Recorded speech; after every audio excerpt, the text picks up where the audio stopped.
A deep change in the way that we live requires a deep change in the way that we think. I'm Carla Reeves, and this is Differently. What does it really mean to be successful? There's no shortage of answers, but deciding how you will define and measure success is one of the most important exercises you can ever do. Why?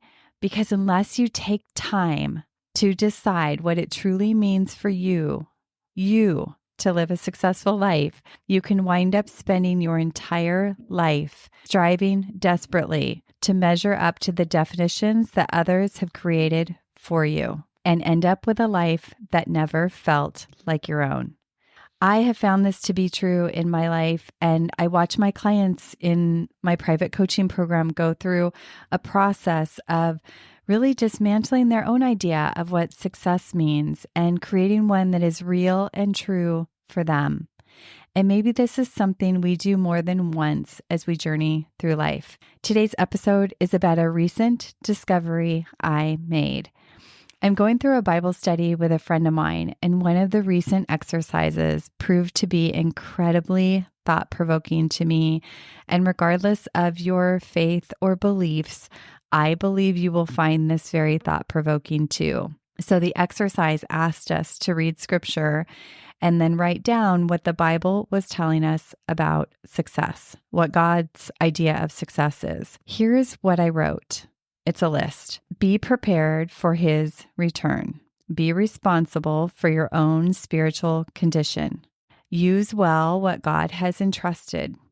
Serve others well, as if they were Jesus.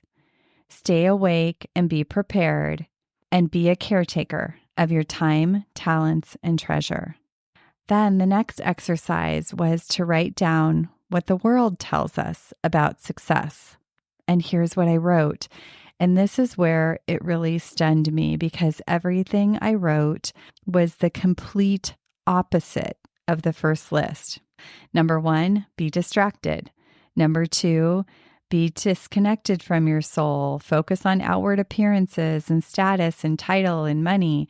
Spend, consume, spend, consume. Serve yourself. Be asleep and numb and waste, or be a control freak.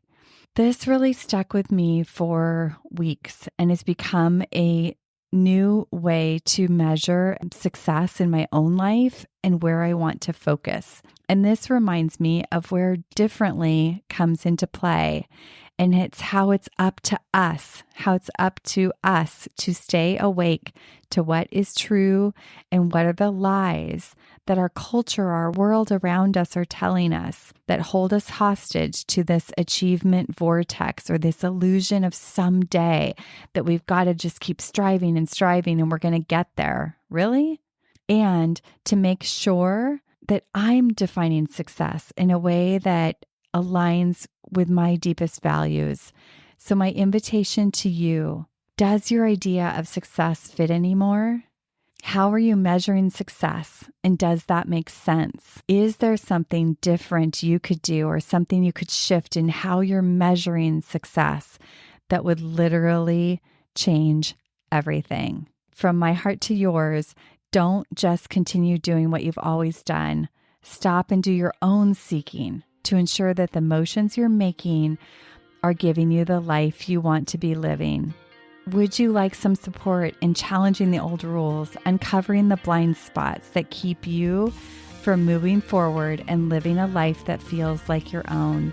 If so, go to carlareeves.com and book a complimentary call with me. Have a beautiful day, everyone, and I will see you next week.